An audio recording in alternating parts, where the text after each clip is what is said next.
देखिए, सबसे पहले आपको समझना यह है कि अगर आप कल जो मैंने जो भी सेशन आपको बताया था प्रिमिटिव डेटा टाइप क्या है, इसके बाद आपके सिस्टम में क्या क्या सॉफ्टवेयर आपको चाहिए। राइट, आपके सिस्टम में चाहिए जेडीके। जेडीके का मतलब क्या होता है? जावा डेवलपमेंट किट, ये इसका जस्ट फुल फॉर्म है। और इसका काम क्या होता है? अगर आप चाहते हो क्या कि एक जावा एप्लीकेशंस डेवलप करना, मींस जावा एप्स डेवलपमेंट करना चाहते हो आप, प्लस आप उसको रन भी करना चाहते हो, यानी रन द जावा एप्स, यानी दोनों चीज करना चाहते हो, तो आपको जरूरत होगा किस चीज के लिए? तो उस वक्त आपको जेडीके का काम आपको डेफिनेटली आपको यूज होगा। ठीक है, मीन्स जेडीके एक सॉफ्टवेयर है जिसको अपने के सिस्टम में इंस्टॉल करना पड़ेगा। इसके हेल्प से क्या कर सकते हैं? जावा एप्स डेवलपमेंट हम कर सकते हैं, प्लस उसको हम रन करके भी हम देख सकते हैं। लेकिन जावा जो ये सॉफ्टवेयर जब आप इंस्टॉल करते हैं, इसके साथ साथ कुछ एडिशनल फाइल्स भी आपके साथ आता है, और वो होता है जावा रन टाइम इन्वायरमेंट, यानी जावा रन टाइम इन्वायरमेंट इसको कहते हैं, जावा रन टाइम इन्वायरमेंट। अब इसका क्या काम है? इसका काम ये है कि इसके अगर मान लो कि अगर आपने जेडीके इंस्टॉल किया था तो बाय डिफॉल्ट जेआरई आपके पास में आ जाता है। लेकिन यहाँ पे आप समझिए कि सिंपली अगर जेआरई है, इसका काम होता है कि सिर्फ एग्जीक्यूट करना, mean simply to execute the Java application, यानी जावा के एप्लीकेशंस जो बने हुए हैं, डेवलप्ड है, उसको अगर आप सिर्फ रन करना चाहते हो तो जेआरई आपके सिस्टम में अगर है तो काम हो जाएगा। लेकिन सिर्फ जेआरई अगर इंस्टॉल किया है, जेडीके नहीं है, तो आप डेवलपमेंट नहीं कर सकते हैं, आप सिर्फ रन करके आप देख सकते हैं। और थर्ड, इसमें के अंदर में एक और पार्ट आता है जिसको हम कहते हैं क्या? जेवीएम, जिसको कहते हैं क्या? Java virtual machine, Java virtual machine कहते हैं। और इसका काम क्या होगा, थोड़ी देर में इसके बारे में हम लोग यहाँ पे डिस्कस करेंगे। लेकिन सबसे पहले मैं थोड़ा सा इसके स्ट्रक्चर के बारे में आपको बता दूं कि इंटरनली जो है, ये अगर मान लीजिए कि ये जो है हमारा जेडीके है सॉफ्टवेयर, तो जेडीके के अंदर में ही होता है, क्या होता है? जेडीके के अंदर में ही आपको मिलता है क्या? जेआरई होगा। और इस जेआरई के अंदर में आपको मिलता है जेवीएम, जावा वर्चुअल मशीन, कुछ इस तरीके से होता है। ठीक है, आई होप ये स्ट्रक्चर आपको समझ में आया होगा। अब आपके सिस्टम में क्या क्या इंस्टॉल होना जरूरी है? सिर्फ जेडीके इंस्टॉल कीजिए, और जेडीके इंस्टॉल करने के बाद आपको एक और एडिशनल सॉफ्टवेयर यूज करना पड़ेगा जिसको हम कहते हैं एडिटर।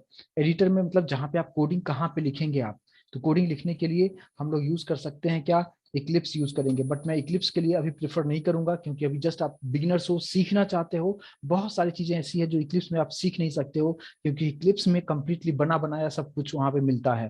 तो इक्लिप्स हम यूज करेंगे, बट कम से कम 20% सिलेबस जब आप समझ जाएंगे, बेसिक कंसेप्ट आपको बेहतर तरीके से समझ में आ जाएगा, उसके बाद आप बहुत बेहतर तरीके से आप इक्लिप्स का यूज कर पाएंगे। बट एज अ बिगिनर मैं रिकमेंड करूंगा, please do not use Eclipse. तो क्या यूज करना चाहिए? सिंपल सा नोटपैड प्लस प्लस यूज कर सकते हैं। अगर आप सबलाइम भी एक सॉफ्टवेयर होता है, उसका भी आप यूज कर सकते हैं। वीएस कोड भी आप यूज कर सकते हैं। बहुत सारे एडिटर्स है, बट मैं आपको रेकमेंड करूंगा कि आप स्टार्टिंग में नोटपैड प्लस प्लस यूज कीजिए, और जेडीके आपके पास तो होना जरूरी ही है। और ये दो सॉफ्टवेयर जो मैं टिक मार्क लगाया है, ये दो सॉफ्टवेयर अपने सिस्टम में जरूर इंस्टॉल कीजिए, और बहुत ही आसानी से इसको इंस्टॉल किया जा सकता है। और जस्ट आप कोई भी सॉफ्टवेयर जिस तरीके से आप इंस्टॉल आप करते हो, आपको डाउनलोड करना है। जस्ट आप गूगल पे जाएंगे, जेडीके डाउनलोड, वहां पे आपको ओरेकल की वेबसाइट पे ले जाएगा, वहां से सिंपली डाउनलोड कीजिए, और जस्ट डबल क्लिक जैसे करते करते नेक्स्ट नेक्स्ट करके आप इंस्टॉल कर दें, सिंपल तरीके से इंस्टॉल हो जाएगा। और उसके बाद आपको नोटपैड प्लस प्लस इंस्टॉल करना है। बहुत ही छोटा सा सॉफ्टवेयर है, बहुत लाइट वेट सॉफ्टवेयर है, आपके सिस्टम को बिल्कुल भी हार्म नहीं पहुंचाएगा, और बहुत ही आराम से स्मूथली रन होता है, सबसे बड़ी बात ये है। और ये दो सॉफ्टवेयर इंस्टॉल हो चुका है, फिर आप जावा के प्रोग्राम को अपने सिस्टम में आराम से कर सकते हो। तो अभी जो आपके स्क्रीन के सामने जो भी आपको दिख रहा है कि जेडीके क्या है, जेआरई क्या है, जेवीएम के बारे में आगे की चीजों में अभी आपको एक्सप्लेन करूंगा। एडिटर कहाँ पे कोडिंग करना चाहिए, क्या क्या सॉफ्टवेयर आपके सिस्टम में होना जरूरी है, और जेडीके इंस्टॉल करते हैं तो इंटरनली किस तरीके से स्ट्रक्चर होता है, इसको भी मैंने यहाँ पे एक्सप्लेन किया। मुझे यहाँ तक कंफर्म करेंगे सब लोग कि यहाँ तक क्लियर है? यस और नो में कंफर्म कीजिए मुझे।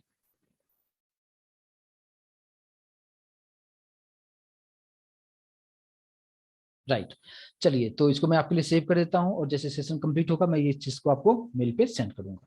चलिए ये सेव कर लिया। अब हम बात करते हैं क्या कि अगर आपके सिस्टम में जेडीके इंस्टॉल्ड हो चुका है, तो आप चेक कैसे करोगे, ठीक है, आप चेक कैसे करेंगे।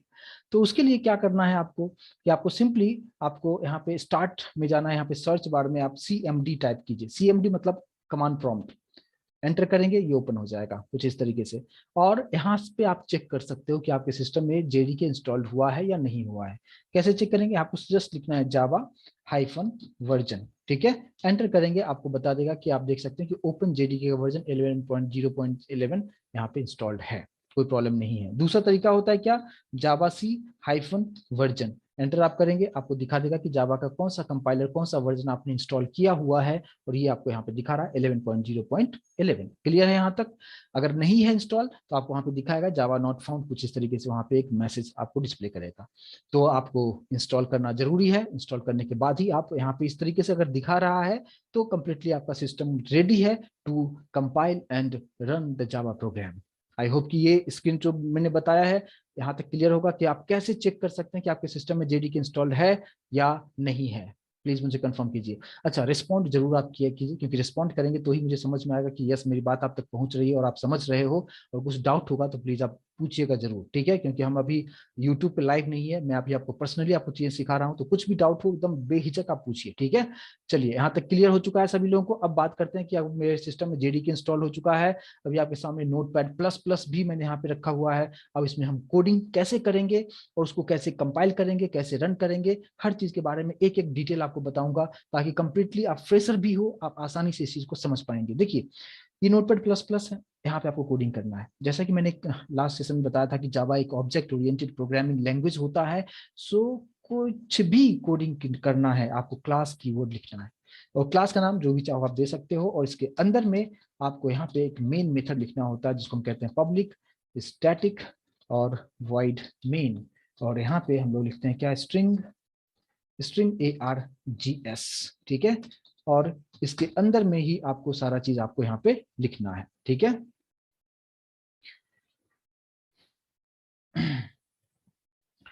सुजाता, मैंने जो भी चीजें मैं जो स्क्रीन में हटा देता हूँ फिर से वापस वही स्क्रीन को लाना थोड़ा सा मुश्किल हो जाता है, इसलिए मैं कंफर्मेशन हमेशा लेता हूँ कि सभी लोगों को समझ में आया या नहीं आया, राइट। तो मैं एक बार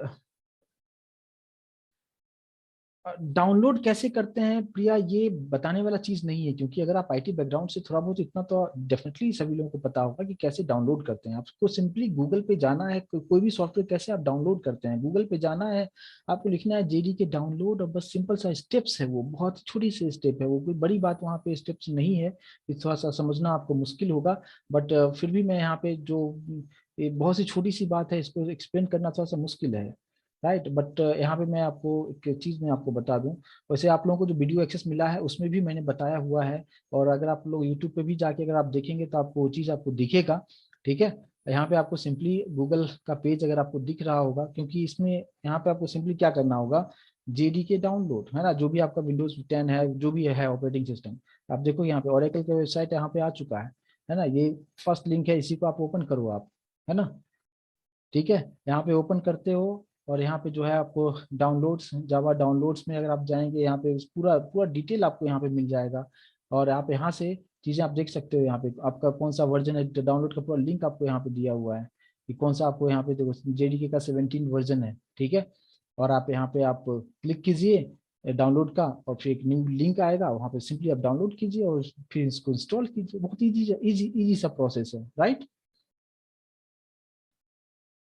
रिकॉर्डेड वीडियो ऑलरेडी सभी लोगों को दिया जा चुका है, यस और नो। आप जैसे ही आप इंस्टॉल करते हैं ऑटोमेटिक आपको एक्सेस, वीडियो एक्सेस, ऑलरेडी पूरा कोर जावा का वीडियो एक्सेस आपको मिल चुका है मेल पे, राइट, सभी लोगों को मिल चुका है। तो एक्चुअल में यही सेशन का जो है ये सेम वीडियो आपको नहीं मिलेगा, लेकिन जो टॉपिक मैं अभी आपको बता रहा हूँ इसका ऑलरेडी वीडियो एक्सेस आपके पास में है, क्योंकि जो वीडियो जो रिकॉर्ड होता है इसमें बहुत सारा टाइम लगता है, इसको प्रोसेसिंग में टाइम लगता है, इसमें नॉइज निकालने में टाइम लगता है, काफी टाइम लगता है। तो ये आपको नहीं मिलेगा, आपके बाद जो बैचेस होगा उसको ये बैच को इसको ये वीडियो मिलेगा, ठीक है। आई होप ये समझ में आ रही होगी, ठीक है। और जिनको वीडियो एक्सेस नहीं मिला है, आप जिस नंबर पे जहाँ पे आपने पेमेंट किया था वहां से आप कांटेक्ट कीजिए, आपको सारा एक्सेस मेल पे डेफिनेटली आया होगा, आपने मेल सही से चेक नहीं किया होगा, CNC वेबुल नाम से आपको डेफिनेटली मेल पे आया होगा। तो जिन्हें भी नहीं मिला है प्लीज आप कांटेक्ट कीजिए, आपको डेफिनेटली मिल जाएगा, ठीक है, कोई बड़ी बात नहीं है। बाकी सभी लोग को अभी यहाँ पे टोटल 31 लोग बैठे हुए हैं, आई होप कि मैक्सिमम लोगों को यहाँ पे मिल चुका है और सभी को मिल चुका है। ठीक है, आप अपना मेल जरूर चेकआउट कीजिए। ठीक है, चलिए, तो ये सिंपल सा स्टेप है, इसको आप कर लेंगे। इसके बाद हम आते हैं कोडिंग वाले पेज पे। और यहाँ पे अब देखिए, यहाँ पे क्या करना है कि हमारे पास क्लास का नाम हमने ए लिखा है, ये हमारा मेन मेथड होता है। मेन मेथड का मतलब क्या कि जावा बिना मेन मेथड के रन नहीं होगा। कंपलसरी आपको मेन मेथड आपको यहाँ पे चाहिए ही चाहिए, इस बात पे आपको ध्यान देना है। तो मेन मेथड आपको लेना जरूरी है, और उसके बाद ही आप इस चीज को आप समझिए कि किस तरीके से यहाँ पे काम किया जा सकता है। ठीक है, तो मेन मेथड जो है कंपलसरी होगा, और जो जैसा लिखा है उसी तरीके से लिखेंगे, बट आगे मैं बताऊंगा कि इसमें क्या क्या चेंजेस होगा। बट फिलहाल मैं भी आपको एक इंटरनल डिटेल आपको बताने की कोशिश करूंगा कि कैसे हम रन करते हैं और फाइल को कैसे हम सेव करते हैं। जस्ट मैं उसको आज बताऊंगा। कल के सेशन में आपको बताऊंगा कि यहाँ पे पब्लिक स्टैटिक वॉइड मेन क्यों लिखा जाता है, उसके बारे में काफी डिटेल में डिस्कस करेंगे, बट कल डिस्कस करेंगे। यहाँ पे ये कंपलसरी आपको लिखना है, और ये केस सेंसिटिव होता है। यहाँ पे स्ट्रिंग का एस कैपिटल लिखना है, इस बात पे आपको ध्यान देना है। क्लास का नाम फर्स्ट लेटर कैपिटल आपको लिखना है। यहाँ पे कुछ भी प्रिंट करना होता है तो आप यूज करते हैं क्या, system dot out dot println, और ब्रैकेट में डबल कोट के अंदर आप जो कुछ भी यहाँ पे लिखेंगे वो as it is output screen पे प्रिंट करके दिखाएगा। मैंने यहाँ पे लिख दिया हेलो एवरीवन, ये एक जस्ट एक मैसेज को मुझे प्रिंट करना है। ठीक है, डबल कोट के अंदर आप जो कुछ भी लिखेंगे as it is output screen पे डिस्प्ले होगा। सेमी कोलन का मतलब क्या होता है, कंप्लीशन ऑफ लाइन, ये लाइन मेरा कंप्लीट हो चुका है। जैसे आप इंग्लिश लिखते हो तो फुल स्टॉप आप लिखते हैं, सेम उसी तरीके से सेमी कोलन का मतलब ये लाइन कंप्लीट हो चुका है। अब मेरा टारगेट ये है कि जैसे इस जावा फाइल जो है इसको पहले हमें सेव करना जरूरी है। ये फाइल सेव नहीं हुआ है, सिंपली मैंने कोडिंग लिखा है बट सेव नहीं किया। सेव कैसे करेंगे, फाइल पे जाना है, सेव बटन पे क्लिक करना है, और इसको आप कहीं पे भी सेव कर सकते हो। मान लो कि डेस्कटॉप पे मैंने एक फोल्डर बना दिया, जावा प्रो नाम से एक फोल्डर बना दिया, और यहाँ पे फाइल का नाम आपको देना है। फाइल का नाम आपको वही देना है जो आपने क्लास का नाम दिया हुआ है। क्लास का नाम क्या है, ए है, बट एक्सटेंशन आपको डॉट जावा देना है, और सेव बटन पे क्लिक कर देना है। तो क्लास का नाम ए है, और ये हमारा मेन मेथड है, और कुछ भी प्रिंट करना हो तो system dot out dot println use करेंगे, ये कंप्लीटली इनबिल्ट है। और यहाँ पे डबल कोट के अंदर हम जो कुछ भी लिखेंगे as it is output screen पे हमें डिस्प्ले करके यहाँ पे दिखाएगा। ठीक है, अभी जो क्वेश्चन आप पूछ रहे हैं कि स्ट्रिंग args क्यों यूज करते हैं, मैंने आपको बताया कि इसके बारे में हम कल डिस्कस करेंगे। ठीक है, ये कल हम सभी कीवर्ड के बारे में डिस्कस करेंगे, सिर्फ स्ट्रिंग args के ही बारे में नहीं। आपको हम बताएंगे पब्लिक क्यों लिखते हैं, स्टैटिक क्यों लिखते हैं, वाइड क्यों लिखते हैं, मेन क्यों लिखते हैं, स्ट्रिंग args क्यों लिखते हैं, यहाँ पे क्या क्या चेंजेस कर सकते हैं, हर चीज के बारे में काफी डिटेल में डिस्कस करेंगे। आज जो मैं बताना चाह रहा हूँ क्या कि एक सिंपल सा प्रोग्राम हम कैसे रन करते हैं, वो चीज अगर आपको समझ में आ जाएगा, फिर मैं इस चीज के बारे में जब आपको बताऊंगा तो वहां पे आपको बेहतर तरीके से चीजों को समझना आसान होगा। आई होप कि जिनका क्वेश्चन था समझ में आ गया होगा। क्लियर है, राइट। चलिए, तो देखिए अभी जो है, लेकिन ये कंपलसरी, ये इनबिल्ट है, पहले से बना हुआ है, आपको एज इट इज आपको लिखना होगा। और मेरा टारगेट है कि ये आउटपुट स्क्रीन पे आना चाहिए। कैसे आएगा, पहले ये तो समझो कि पहले कैसे काम करता है, उसके बाद मैं एक एक कीवर्ड के बारे में इतना डिटेल आपको बताऊंगा कि इतना डिटेल आपने पहले कभी नहीं देखा होगा, इस चीज की गारंटी है।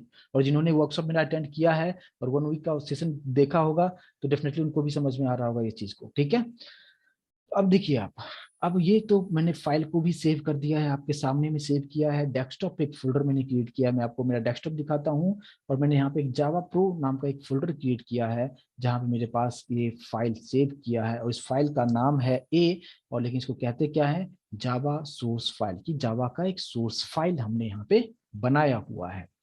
अब मुझे इस फाइल को कंपाइल करना है और रन करना है। मैंने यहाँ पे कोडिंग तो लिख दिया है, और मेरे सिस्टम में जेडीके इंस्टॉल्ड है। इसका मतलब क्या, हम यहाँ पे इसको डेवलप कर सकते हैं, मतलब एक आउटपुट के लिए हम पूरा इसको रन भी कर सकते हैं, और यहाँ पे चेंजेस जो भी करना है सब कुछ कर सकते हैं। तो कैसे इस पर्टिकुलर फाइल को हमें कंपाइल करना होगा, कंपाइलेशन का यहाँ पे क्या मतलब होता है, कैसे हम रन करते हैं, पहले उस चीज को आप बेहतर तरीके से आप समझेंगे। उसके बाद आगे का पार्ट हम लोग काफी डिटेल में बेहतर तरीके से समझ पाएंगे। देखिए, मेरा फाइल तो ये बन चुका है, अब मुझे इस फाइल को कंपाइल करना है। सबसे पहले आप इस चीज को समझिए क्या कि यहाँ पे मेरे पास जो भी फाइल है, और उसको हम क्या क्या करेंगे यहाँ पे, और किस तरीके से रन होगा, और किस तरीके से आपको आउटपुट मिलेगा, इस चीज को आप समझिए।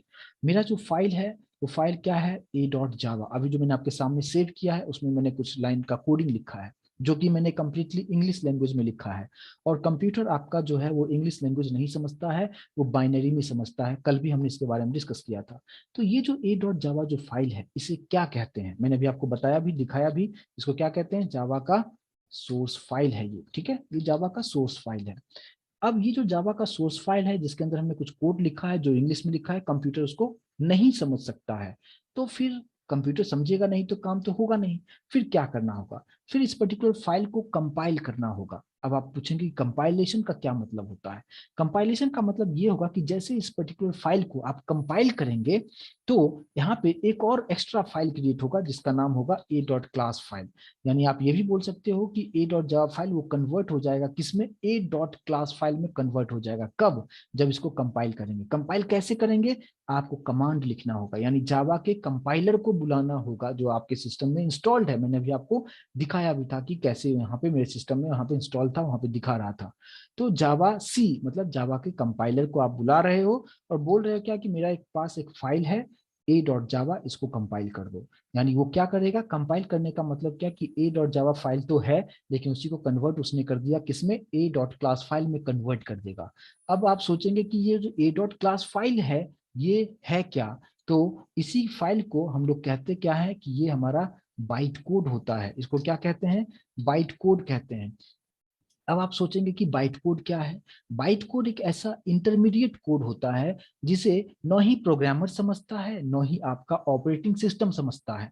क्योंकि यहाँ पे दो अलग अलग चीजें हैं, देखिए, एक है आपका ऑपरेटिंग सिस्टम और एक हो आप प्रोग्रामर।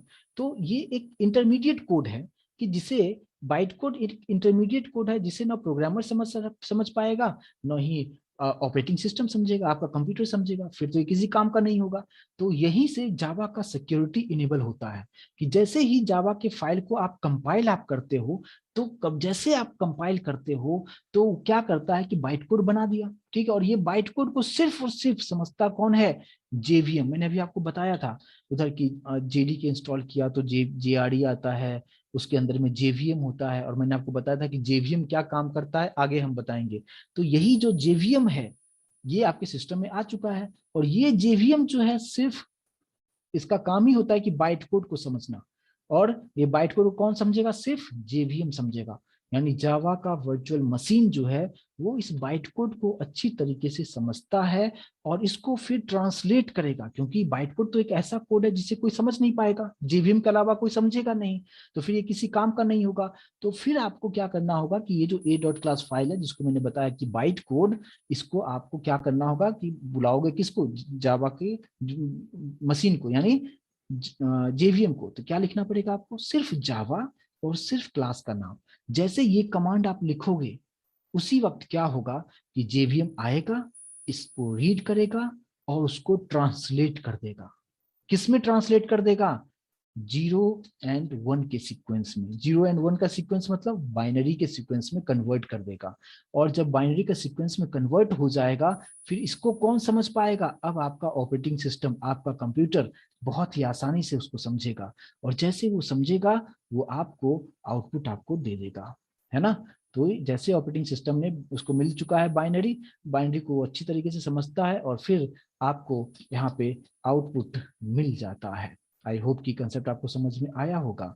तो यहाँ पे दो प्रोसेस हुआ क्या, सबसे पहले कंपाइल, यहाँ पे ये कंपाइल हमने क्या कैसे किया, जावा सी ए डॉट जावा, तो इससे क्या हुआ, कंपाइल हुआ। यानी मैं यहाँ पे लिख भी देता हूँ कि ये कंपाइलेशन यहाँ पे हो रहा है। और कंपाइलेशन का मतलब आपसे पूछा जाए तो आपको बताना है कि ए डॉट जावा फाइल कन्वर्ट होता है ए डॉट क्लास फाइल में। और ए डॉट क्लास फाइल को बाइट कोड कहते हैं। बाइट कोड एक इंटरमीडिएट कोड होता है जिसको सिर्फ जेवीएम समझता है, इसलिए आपको यहाँ पे फिर जेवीएम को बुलाना पड़ता है, जिसको आप ये भी बोल सकते हो क्या, रन करना है ना, या एग्जीक्यूट करना। तो जेवीएम आएगा और इसको समझेगा ए डॉट क्लास फाइल को और उसको ट्रांसलेट कर देगा किसमें, 0 और 1 के फॉर्मेट में। और फिर आपका ऑपरेटिंग सिस्टम समझता है और फिर आपको आउटपुट मिलता है। ये इंटरनल प्रोसेस होता है, ठीक है। आई होप कि अभी जो चीजें आपको बताया हूं यहाँ पे, ये चीज यहाँ पे क्लियर समझ में आ रहा होगा, राइट। नहीं अभिषेक, वो उसका प्रोसेस कंप्लीटली अलग है, सी और सी प्लस प्लस का कंप्लीटली अलग है, ठीक है। अगर आपके पास वीडियो एक्सेस अगर होगा सी और सी प्लस प्लस का मेरा, तो आप वहाँ पे जाके आप देखेंगे, मैंने उसके बारे में भी काफ़ी डिटेल में एक्सप्लेन किया हुआ है। तो मैं जावा में सी और सी प्लस प्लस का कोई मैं बात नहीं करूंगा, तो कहानी बहुत लंबी हो जाएगी। बताना है कुछ, जाना है चीन, पहुंच जाएंगे जापान, ठीक है। तो सी और सी प्लस प्लस का वीडियो एक्सेस ऑलरेडी है, आप जरूर वहाँ पे जाके देखिए कि वहाँ पे कैसे कंपाइल होता है। वहाँ पे भी बहुत एक 1 आवर का सेशन है कि इंटरनली कैसे कंपाइल होता है सी प्रोग्रामिंग में, बहुत सारा डिटेल वहाँ पे चीजें हैं, ठीक है। तो सभी का अलग अलग चीजें वहाँ पे होता है। तो आई होप कि यहाँ तक सभी लोगों को क्लियर है। प्लीज मुझे कंफर्म कीजिए यहाँ तक।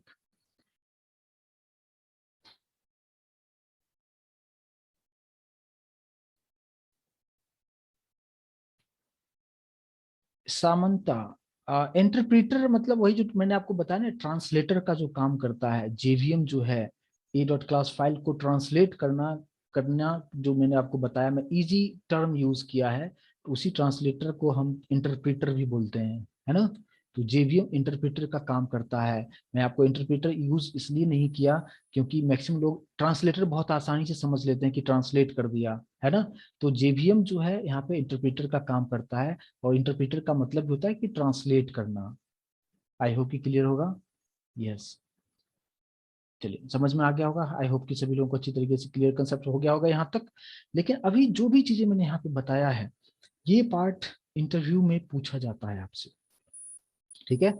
तो इस बात पे आप फोकस्ड रहिए कि इंटरव्यू में आपसे ये क्वेश्चंस पूछा जाता है, और आपको आंसर करना जरूरी है कि आप किस तरीके से यहाँ पे आंसर आप कर पाएंगे। क्लियर है। तो अब इसका एक्चुअल हम यूज कैसे करेंगे। अभी तो मैंने आपको बताया कि ऐसे ऐसे होता है, बट एक्चुअल में कैसे होता है, अभी मेरे पास एक छोटा सा कोड मैंने लिखा था इसलिए ताकि आपको इस चीज को मैं एक्सप्लेन कर सकूं। तो वापस से हम कोडिंग वाले पेज पे आते हैं, और कोडिंग वाले पेज पे आने के बाद अब आप यहाँ पे देखेंगे क्या कि यहाँ पे हमारे पास ये मेरा मैसेज था, इसको प्रिंट करना था। मेरा जो फाइल था वो भी फाइल आपके सामने है, डेस्कटॉप पे जावा प्रो नाम का फोल्डर यहाँ पे है। सबसे पहले यहाँ पे मैं एक शॉर्टकट तरीके आपको बताना चाहूंगा क्या, कि सबसे पहले इसको रन करने के लिए कमांड प्रॉम्प्ट यूज करना पड़ेगा, ठीक है। कमांड प्रॉम्प्ट के थ्रू अगर आप यूज करना जानते हो, मतलब एक एक अच्छा साइन है कि यस आप प्रोग्रामर की चीजें आप समझना आसान हो जाएगा, अगर आप सब कुछ कमांड प्रॉम्प्ट के थ्रू करना जानते हो तो, ठीक है। तो कैसे कमांड प्रॉम्प्ट ओपन करेंगे यहाँ पे, एक शॉर्टकट कीज मैं आपको बताऊं कि डायरेक्टली आपको क्या करना है। एक तरीका क्या है, आपको डायरेक्टली सीएमडी लिखते हो, आप यहाँ पे आ जाते हो, है ना, कमांड प्रॉम्प्ट ओपन हो जाता है। कमांड प्रॉम्प्ट में आपको कहाँ पे जाना है, बाय डिफॉल्ट हम लोग कहीं तो सी पे यूजर फोल्डर में सीएनसी फोल्डर पे है, यहाँ पे मेरा पॉइंटर अभी है। लेकिन मुझे जाना कहाँ पे है, मेरा फोल्डर है डेस्कटॉप पे, तो हमें डेस्कटॉप पे जाना चाहिए। तो डेस्कटॉप पे कैसे जाएंगे, यहाँ पे लिखेंगे सीडी डेस्कटॉप। सीडी का मतलब होता है चेंज डायरेक्टरी टू डेस्कटॉप। जैसे एंटर करेंगे हम आ चुके हैं डेस्कटॉप पे। अब डेस्कटॉप पे भी बहुत सारे फोल्डर्स हैं, लेकिन मेरे काम का फोल्डर कौन सा था, जावा प्रो नाम का फोल्डर था, उसी के अंदर ये फाइल था। तो हम लोग क्या करेंगे, यहाँ पे हम लोग फिर से क्या लिखेंगे, सीडी जावा प्रो, ये फोल्डर का नाम था। सीडी मतलब अगेन कि change directory to Java pro, enter करेंगे हम आ चुके हैं जावा प्रो में। अब यहाँ पर मेरा फाइल है और उसी लोकेशन पे मैं आ चुका हूँ। अब मुझे कंपाइल करना है। कंपाइल किसे करना है और कैसे करना है, जावा सी। अभी जस्ट मैंने आपको बताया, यहाँ पे कमांड क्या लिखना है, जावा सी स्पेस लेना है, फाइल का नाम ए डॉट जावा है। यानी आप बोल रहे हो कि जावा के कंपाइलर को कि आओ और ए डॉट जावा को कंपाइल करो। और कंपाइल करने का मतलब मैंने आपको बताया कि वो क्या करेगा, ए डॉट जावा तो है लेकिन एक और फाइल बनाएगा ए डॉट क्लास फाइल। इसलिए मैं इस फोल्डर को ओपन करके रखा हूँ। आप यहाँ पे बेहतर तरीके से आप समझ पाएंगे कि ये जो फाइल मेरे पास में यहाँ पे है, वो अभी जावा का सोर्स फाइल है। यहाँ पे टाइप के नीचे देखोगे जावा सोर्स फाइल आपको दिखेगा।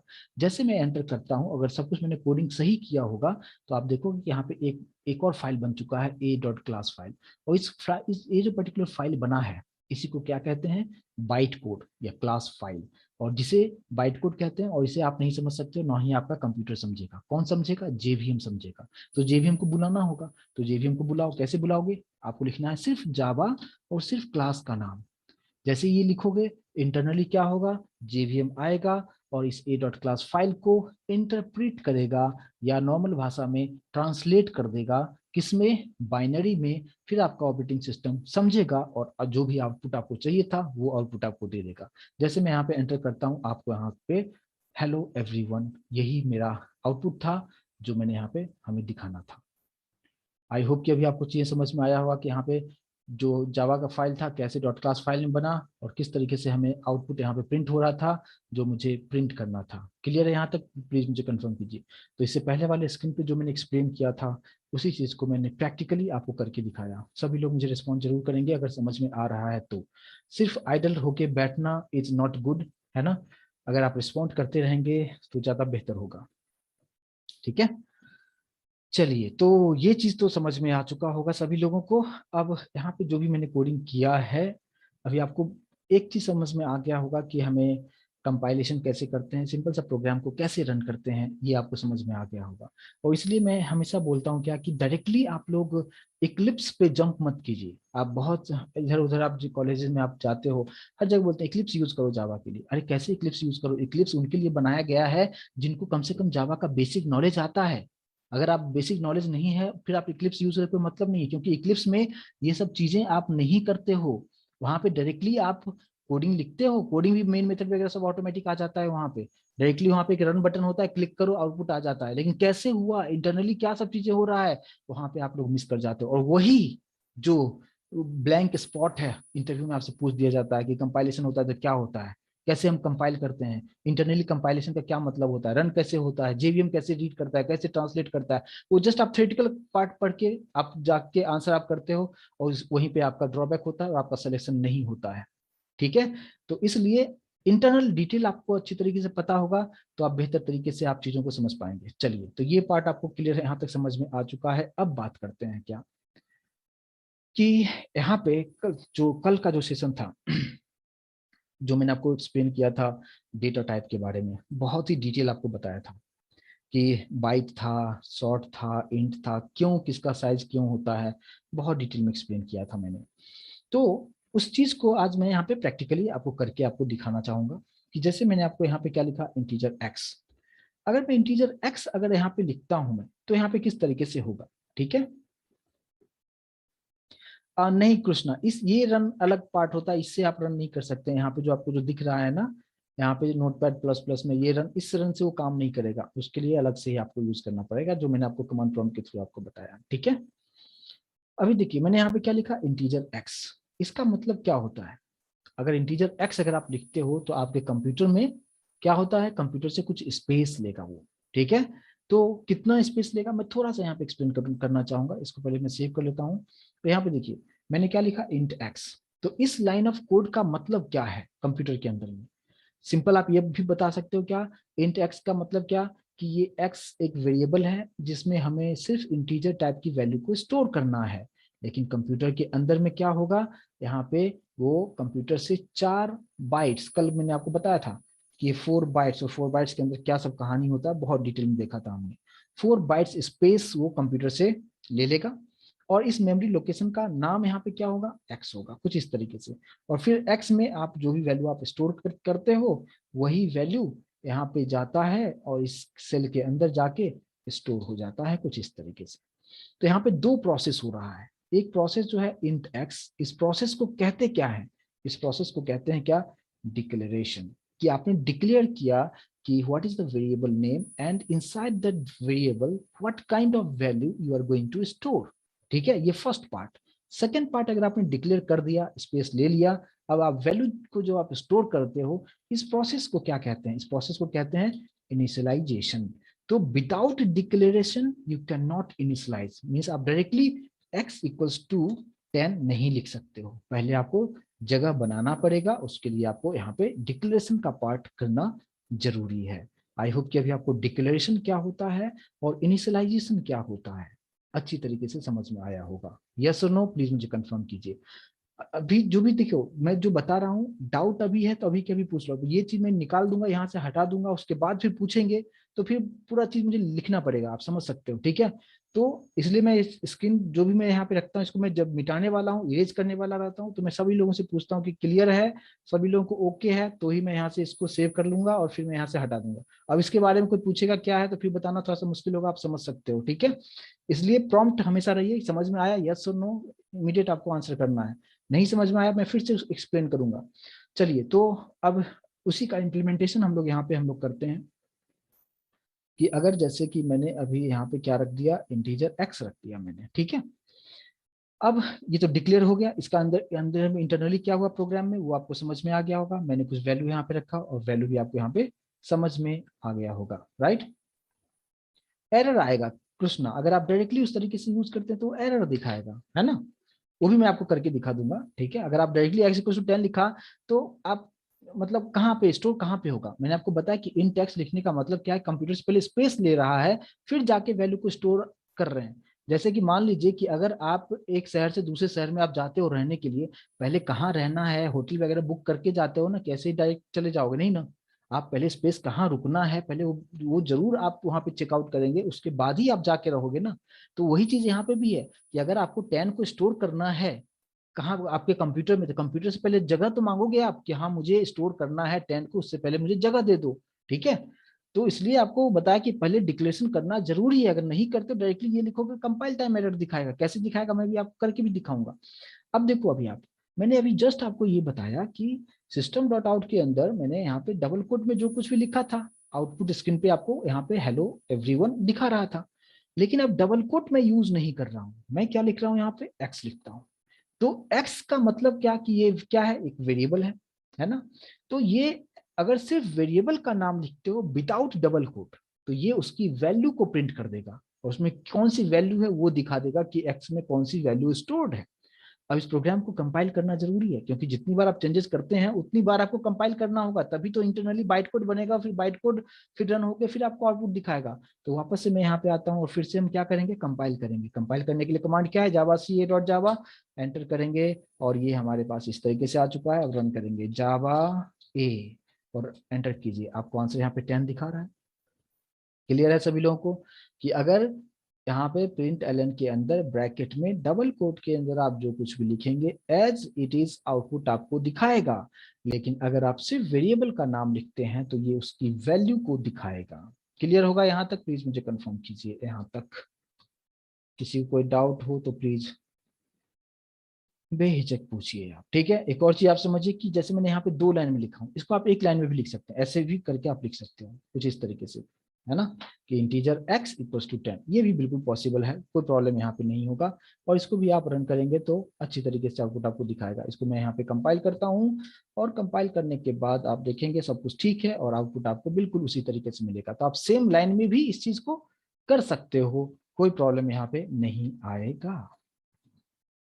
और ये हमारा हो चुका है 5th प्रोग्राम।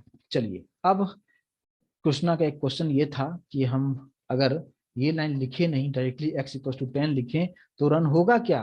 तो इस प्रोग्राम को जैसे आप कंपाइल करेंगे उसी वक्त आपको यहाँ पे एरर दिखाएगा और क्या बताएगा, can not find symbol. x को वो आइडेंटिफाई ही नहीं कर पा रहा है कि x क्या है ना। तो यहाँ पे 2 एरर दिखा रहा है। क्यों 2 एरर दिखा रहा है, एक यहाँ पे बता रहा है कि x क्या है और एक यहाँ पे बता रहा है x क्या है। समझ में आ रहा होगा कृष्णा, आई होप कि ये चीज क्लियर होगा, ठीक है। यस नागेश वहां पे भी आ रहे हैं, पहले एक पार्ट तो क्लियर कर दें, ठीक है। तो ये चीज अभी आपको समझ में आ गया होगा यहाँ पे कि आपको डिक्लेयर करना जरूरी होता है, ठीक है। चलिए अब ये चीज समझ में आ चुका है तो इंटीजर का मतलब समझ में आ गया। अब इंटीजर बाइट वगैरह सब आप यहाँ पे यूज आप कर सकते हो कि ठीक है किसका क्या रेंज होता है, हम डिस्कस कर चुके हैं। अच्छा फ्लोट का मैंने रूल आपको एक बताया था, आई होप कि आप लोगों को याद होगा। मान लीजिए मैं यहाँ पे लिखता हूँ कि फ्लोट एफ, एक वेरिएबल का नाम, वेरिएबल का नाम कुछ भी लिख सकते हो। अब एफ इक्वल्स टू मैं यहाँ पे लिख रहा हूँ क्या 11.23 और यहाँ पे मैं एफ को प्रिंट कर रहा हूँ। आउटपुट कितना आएगा, प्लीज रिस्पॉन्ड कीजिए, क्या हो सकता है। यस बिल्कुल सही बता रहे हैं, है ना। तो मैंने जो कल आपको रूल बताया था उसमें ये था कि आप फ्लोट अगर लिखते हो तो कंपलसरी तौर पे एफ मेंशन करना लास्ट में जरूरी होता है। तो अगर मैंने यहाँ पे मेंशन नहीं किया है, कुछ लोग आंसर भी बता रहे हैं ऐसा कैसे, ठीक है। तो यहाँ पे आप सिंपली एफ मेंशन करना कंपलसरी है, ठीक है। तो अब आप रन करेंगे तो आंसर आपको बिल्कुल अच्छी तरीके से प्रिंट होगा और ये कल के सेशन में काफी डिटेल में एक्सप्लेन कर चुका था। और यहाँ पे रन करेंगे आपको दिखाएगा 11.23, कोई प्रॉब्लम यहाँ पे नहीं आएगा, ठीक है। चलिए ये प्रोग्राम हो गया। अच्छा मैं वो भी दिखा दूं कि अगर एफ नहीं लिखते हो तो क्या प्रॉब्लम होगा। आप देखो यहाँ पे जैसे कंपाइल करोगे आपको बताएगा इनकम्पेटेबल टाइप्स, है ना। तो क्योंकि बाय डिफॉल्ट जो है मैंने आपको बताया था कि आप जैसे 11.23 लिखते हो आगे आपने एफ नहीं लगाया है तो बाय डिफॉल्ट कंप्यूटर इसको डबल की तरह इसको ट्रीट कर रहा है। ठीक है। तो इस तरीके से बिल्कुल सही बता रहे हैं, क्लियर होगा कंसेप्ट, यहाँ पे प्रॉब्लम क्या है समझ में आ गया होगा। लेकिन वही मैं डबल लिखता हूँ, तो डबल में आप यहाँ पे डी अगर लिखते हो तो भी ओके है, नहीं लिखते हो तो भी ओके है, एरर नहीं आएगा, सिर्फ 6 डिजिट लेगा वो, ठीक है कृष्णा, एरर नहीं आएगा, सिर्फ 6 डिजिट लेगा, बाकी को छोड़ देगा। तो जैसे यहाँ पे क्या लिखा मैंने 11.23 बी अगर मैं यहाँ पे लिखता हूँ, ठीक है, और फिर यहाँ पे एफ को प्रिंट कर देता हूँ, तो यहाँ पे डी अगर आप मेंशन करते हो ओके है, नहीं करते हो तो भी ओके है। तो ये जस्ट ऑप्शनल यहाँ पे दिया है, ठीक है। अगर आप जैसे डी स्मॉल में भी, अगर आप कैपिटल में भी लिखो तो भी चलेगा, अगर आपसे कोई इंटरव्यू में ऐसा अगर पूछ दिया जाए, अगर कैपिटल डी लिख दिया तो भी कोई प्रॉब्लम नहीं है। इसको हम कंपाइल करते हैं, इसको रन करते हैं, कोई प्रॉब्लम यहाँ पे नहीं आएगा, ठीक है। तो ऐसा भी रखा जा सकता है। और आप चाहो कि नहीं कुछ नहीं लिखो, तो बाय डिफॉल्ट भी मैंने आपको बताया कि बाय डिफॉल्ट डबल ही उसको समझता है। तो यहाँ पे मैंने कुछ नहीं लिखा है, आगे ना डी है ना एफ है, कुछ नहीं है, तो बाय डिफॉल्ट जो होगा वो डबल ही आपको समझेगा। तो क्लियर होगा, integer, float and double, all clear है, तीनों में कोई डाउट नहीं, यस और नो कंफर्म कीजिए मुझे यहाँ तक पहले मुझे।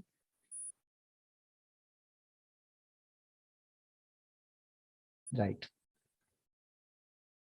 चलिए तो ये यहाँ तक आपको समझ में आ चुका है, तो अब हम बात करेंगे एक कंसेप्ट का।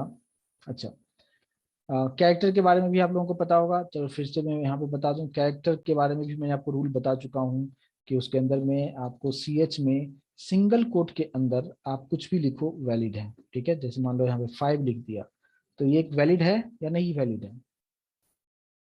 है ना, तो ये भी एक वैलिड है। यानी कैरेक्टर का रूल है कि सिंगल कोट के अंदर आप कुछ भी लिखो लेकिन सिंगल होना चाहिए, बस इस बात पे ध्यान देना है, सिंगल है तो ओके है, कोई प्रॉब्लम नहीं होगा।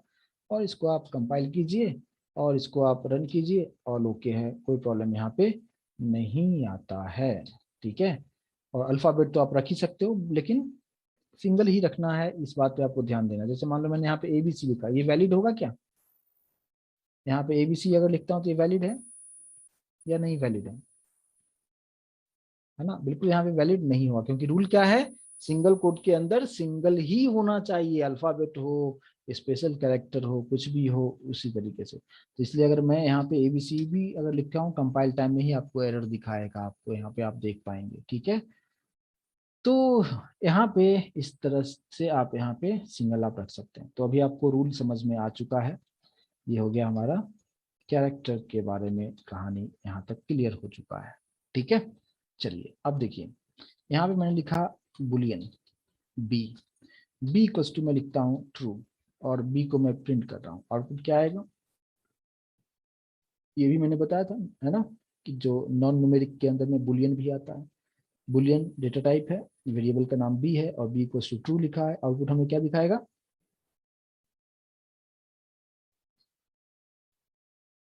क्या दिखाएगा? राइट। तो यहाँ पे इस बात पे आपको ध्यान देना है कि कल भी मैंने इसके बारे में आपको बताया था कि ये जो ट्रू है वो सभी स्मॉल में होना चाहिए, है ना। तो इसलिए इस प्रोग्राम को अगर आप यहाँ पे कंपाइल करेंगे, आपको उसी वक्त एरर दिखाएगा कि कैन नॉट फाइंड सिंबल, क्योंकि यहाँ पे ट्रू जो होगा और फॉल्स जो होगा वो स्मॉल में ही होना जरूरी है, ठीक है। तो जितने भी डेटा टाइप था, सभी डेटा टाइप के बारे में मैंने आपको जो कल एक्सप्लेन किया था उसको मैं यहाँ पे एग्जीक्यूट करवा के आपको दिखा दिया हूँ। आई होप कि यहाँ तक सभी लोगों को अच्छी तरीके से समझ में आ गया होगा, ठीक है। चलिए, अगर ये चीज समझ में आ चुका है तो यहाँ पे एक कंसेप्ट और हम डिस्कस करेंगे कि अभी आप वेरिएबल समझते हो, डेटा टाइप समझते हो, डिक्लेरेशन समझते हो, इनिशियलाइजेशन समझते हो। अब वेरिएबल का अलग अलग टाइप है ना। तो वेरिएबल का अलग अलग टाइप की अगर हम बात करें, जैसे कि मान लीजिए कि मैंने यहाँ पे कोई भी एक इंटीजर x लिख दिया, ठीक है, x में कोई वैल्यू दे दिया। अब ये जो वेरिएबल है, ठीक है, x यहाँ पे मैंने प्रिंट कर दिया, ठीक है। यहाँ पे पहले मैंने वैल्यू दिया हुआ था, ठीक है। अब वैल्यू मैं नहीं, यहाँ पे वैल्यू निकाल दिया यहाँ से, ठीक है। तो क्या आउटपुट हमें आएगा यहाँ पे? अगर मैंने सिर्फ डिक्लेयर किया, वैल्यू दिया ही नहीं, और अब मैं प्रिंट करना चाहता हूँ x को, तो आउटपुट क्या आएगा? और अगर आउटपुट आएगा तो क्या आएगा, मिक्स आंसर आ रहा है, कोई बोल रहा है नो, कोई बोल रहा है यस, कोई बोल रहा है जीरो, कोई बोल रहा है एरर। ठीक है, तो देखिए यहाँ पे समझिए कि किसी भी मेथड, ये हमारा क्या है, ये हमारा मेन मेथड है ना, ये मेन मेथड है। और मेन मेथड के अंदर आप जो भी वेरिएबल डिक्लेयर करते हो इसको हम कहते हैं लोकल वेरिएबल। ठीक है, इसको क्या कहते हैं, लोकल वेरिएबल। और लोकल वेरिएबल का रूल ये है कि अगर आपने डिक्लेयर किया है और वैल्यू नहीं दिया है, ये प्रॉब्लम क्रिएट कर देगा। ठीक है, मतलब इसका डिफॉल्ट वैल्यू वगैरह या गार्बेज वैल्यू कुछ नहीं होता है, ये डायरेक्टली आपको बोलेगा कि नहीं मैं रन नहीं करूंगा इसको, कंपाइल टाइम में ही आपको एरर दिखा देगा। और ये बोलेगा क्या कि variable x might not have been initialized, है ना, दो पार्ट मैंने बताया, डिक्लेरेशन एंड इनिशियलाइजेशन। हमने डिक्लेरेशन तो किया है बट वी डिडंट इनिशियलाइज, और इसलिए ये आपको एरर दिखा रहा है। तो लोकल वेरिएबल का जो रूल है कि आप डिक्लेयर करते हो तो वैल्यू भी असाइन करना पड़ेगा, कंपलसरी असाइन करना पड़ेगा। अगर नहीं करेंगे it will give the compile time error. तो मैं यहाँ पे यहीं पे लिख देता हूँ क्या, it will give compile time error, compile time error, ताकि जब आप प्रैक्टिस करने बैठेंगे तो आपको ध्यान में रहेगा कि लोकल वेरिएबल का मतलब क्या होता है, कि वैल्यू देना कंपलसरी होता है। इस बात पे आपको ध्यान देना है। क्लियर होगा यहाँ तक। अब बात करते हैं क्या कि चलो अब वैल्यू दे दिया तो वैल्यू तो प्रिंट होता ही था, ठीक है। लेकिन अब इसी को अगर मैं यहाँ से हटा के क्लास के ऊपर रख दिया, यानी मेन मेथड के ऊपर रख दिया, यानी ये किसी भी मेथड के अंदर नहीं है, ये क्लास के अंदर है। और अब मैं अगर x को प्रिंट करना चाहूं तो अब इसका आउटपुट क्या आना चाहिए, इसमें भी यहाँ पे भी कोई वैल्यू नहीं है, अब इसका आंसर कितना आना चाहिए। यानी अब जो पहले मेथड के अंदर था अब वो मेथड के अंदर नहीं है, मेथड के ऊपर है। तो अब इसका जो आंसर आएगा वो क्या बता रहे हैं आप लोग, बाकी भी लोग भी रिस्पॉन्ड कीजिए, बहुत सारे लोग यहाँ पे हैं बट रिस्पॉन्ड लिमिटेड लोग ही कर रहे हैं।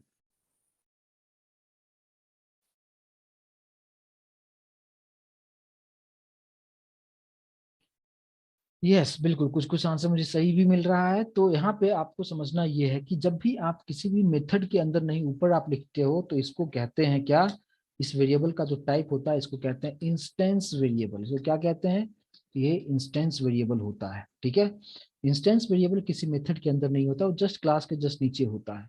और इस वेरिएबल को एक्सेस करने का तरीका ये है कि आप डायरेक्टली एक्स यहाँ पे नहीं लिख सकते। मान लो यहाँ पे मैंने आपने यहाँ पे एक्स की वैल्यू अगर मैं मान लो मैंने 10 भी दे दिया, फिर भी यहाँ पे 10 प्रिंट नहीं होगा, इस बात को आपको समझना है। तो जैसे ही मैंने यहाँ पे x इक्वल टू 10 लिखा और x को मैं प्रिंट कर रहा हूँ तो आप देखेंगे क्या कि आपने कंपाइल करते वक्त ही आपको यहाँ पे एरर दिखाएगा और बताएगा कि नॉन स्टैटिक वेरिएबल। मतलब क्या कि ये जो वेरिएबल है आप इसको डायरेक्ट एक्सेस नहीं कर सकते, इसके लिए आपको इंस्टेंस क्रिएट करना पड़ेगा, क्योंकि वेरिएबल का नाम ही है इंस्टेंस वेरिएबल। अब इंस्टेंस मतलब क्या कि ऑब्जेक्ट, ऑब्जेक्ट मतलब क्या कि इस क्लास जिस क्लास में है उस क्लास के लिए ऑब्जेक्ट बनाओ। ऑब्जेक्ट बनाने का सिंटेक्स क्या है, जिस क्लास के लिए ऑब्जेक्ट बनाना हो कैसे ऑब्जेक्ट बनाते हैं, देखो जिस क्लास का नाम आपको यहाँ पे ए है तो ए क्लास का नाम, ऑब्जेक्ट का नाम कुछ भी लिख सकते हो, एबीसीडी इक्वल्स टू न्यू और फिर क्लास का नाम और ब्रैकेट देके आपको क्लोज करना है। ये एक सिंटेक्स होता है ऑब्जेक्ट बनाने के लिए। ठीक है, अब ये जैसे ये बनाया मैंने तो ये क्लास का नाम, ये ऑब्जेक्ट का नाम, न्यू से मेमोरी एलोकेट होगा यानी ऑब्जेक्ट क्रिएट होगा, और ये कंस्ट्रक्टर का नाम है बट हम कंस्ट्रक्टर के बारे में आगे काफी डिटेल में डिस्कस करेंगे। ठीक है, बट ये सिंटेक्स है। तो जस्ट आपको समझना है कि किसी भी क्लास के लिए ऑब्जेक्ट बनाना हो, मैं यहाँ पे लिख भी देता हूँ क्या कि क्रिएटिंग ऑब्जेक्ट, मैं यहाँ पे ऑब्जेक्ट बना रहा हूँ। तो मुझे एक्स को एक्सेस करना है, एक्स हम डायरेक्टली यहाँ पे नहीं लिख सकते, कैसे लिखना होगा, ऑब्जेक्ट के हेल्प से ही एक्स को एक्सेस करेंगे, यानी ऑब्जेक्ट में डॉट ऑपरेटर यूज करके ही हम एक्स को यहाँ पे लिखेंगे। तो ही ये आप अभी एक्स में जो भी वैल्यू यहाँ पे 10 है तो ही वो वैल्यू 10 प्रिंट करेगा यहाँ पे। ठीक है, अब आप इस प्रोग्राम को कंपाइल करके आप देखिए, यहाँ पे जब मैंने इसको कंपाइल किया सब कुछ ठीक है, रन किया, अभी आपको आंसर यहाँ पे 10 आपको दिखाएगा, कोई प्रॉब्लम नहीं है। ठीक है, नहीं कृष्णा, ऑब्जेक्ट कैपिटल लेटर की बाद में स्मॉल में हाँ आप लिखिए, कोई प्रॉब्लम नहीं होगा। ठीक है, कैपिटल लेटर में लिखने की जरूरत नहीं है ना। ये जो एओ है ना, एओ ऑब्जेक्ट है। ये तो जो ये पहला क्या में लिखा ए यानी क्लास का नाम, ये ऑब्जेक्ट का नाम इक्वल्स टू न्यू, ये सभी जो है ये क्लास का नाम जो जैसे था उसे लिखना होगा। एओ जो है स्मॉल में लिखिए, कोई इशू नहीं है। ठीक है, इसका मेमोरी आगे हम बताएंगे, मेमोरी का एक अलग टॉपिक ही है, ठीक है, मेमोरी मैनेजमेंट का। वहां पे मैं आपको काफी डिटेल में बताऊंगा कि लोकल वेरिएबल कहाँ जाता है, इंस्टेंस वेरिएबल कहाँ जाता है, क्योंकि अभी उतना चीजें बताने लगूंगा, अभी बहुत सारे लोग कंप्लीट न्यू हैं तो उनको समझना थोड़ा सा मुश्किल हो जाएगा, ठीक है।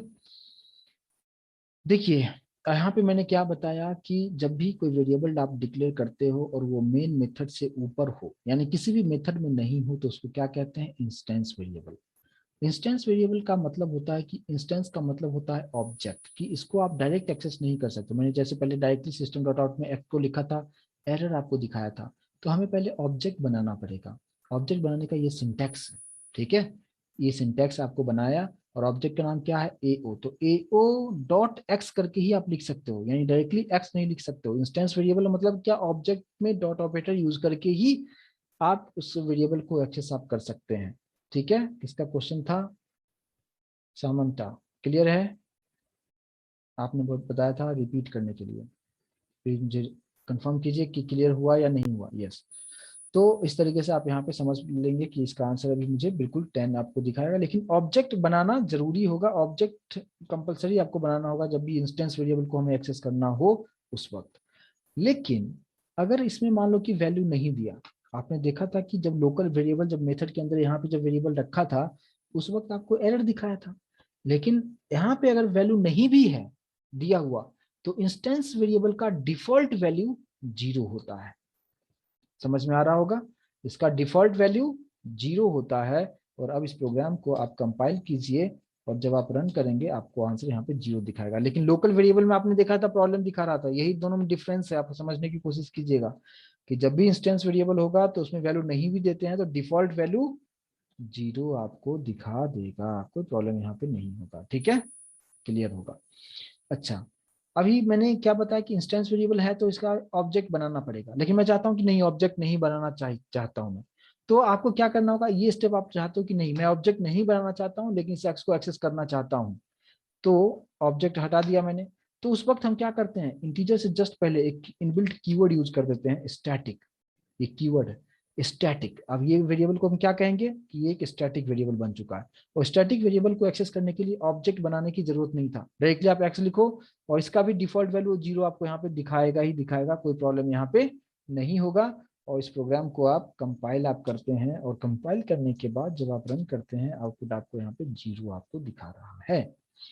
क्लियर होगा कि किसी भी वेरिएबल से पहले अगर स्टैटिक हो तो हमें ऑब्जेक्ट बनाने की जरूरत नहीं है, डायरेक्टली एक्सेस होगा, लेकिन डिफॉल्ट वैल्यू दोनों का 0 होता है।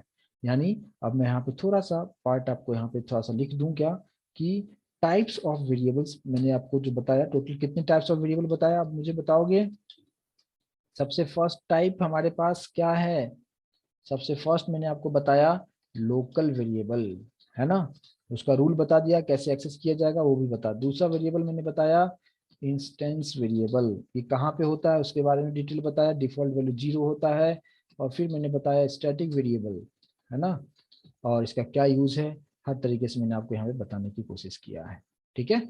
और तीनों का मीनिंग आपको एक्सप्लेन कर दिया कि कहाँ पे क्या यूज रखेंगे, कब स्टैटिक लगाएंगे, कब लोकल होगा, किसका डिफॉल्ट वैल्यू होता है, किसका डिफॉल्ट वैल्यू नहीं होता है, एक एक कंसेप्ट को मैंने यहाँ पे आपको एक्सप्लेन किया है। आई होप कि आप लोगों को कंसेप्ट अच्छी तरीके से समझ में आया होगा। यानी आज का जो सेशन है ये कम्प्लीटली मैंने आपको ये बताया कि एक सिंपल सा जावा प्रोग्राम हम कैसे लिखेंगे, यहाँ पे क्लास का नाम, मेन मेथड, क्या प्रिंट करना है, और इसको कैसे सेव करना है, कैसे कमांड प्रॉम्प्ट के थ्रू इसको हम किस तरीके से कंपाइल करेंगे, इस प्रोजेक्ट तक कैसे पहुंचेंगे, मैंने आपको बताया। कंपाइलेशन का क्या मतलब होता है, एग्जीक्यूशन कैसे होता है, जेवीएम इंटरनली किस तरीके से उसको कन्वर्ट करता है, एक एक चीज के बारे में आपको बताया। कल मैंने एक्सप्लेन किया था डेटा टाइप के बारे में, उसी को मैंने आपको प्रिंट करके आपको दिखा दिया। फिर मैंने वेरिएबल्स के अलग अलग टाइप्स के बारे में एक्सप्लेन करके आपको दिखा दिया। आई होप कि अभी तक जो भी मैंने आपको बताया एक एक चीज आपको समझ में यहाँ पे आया होगा, राइट।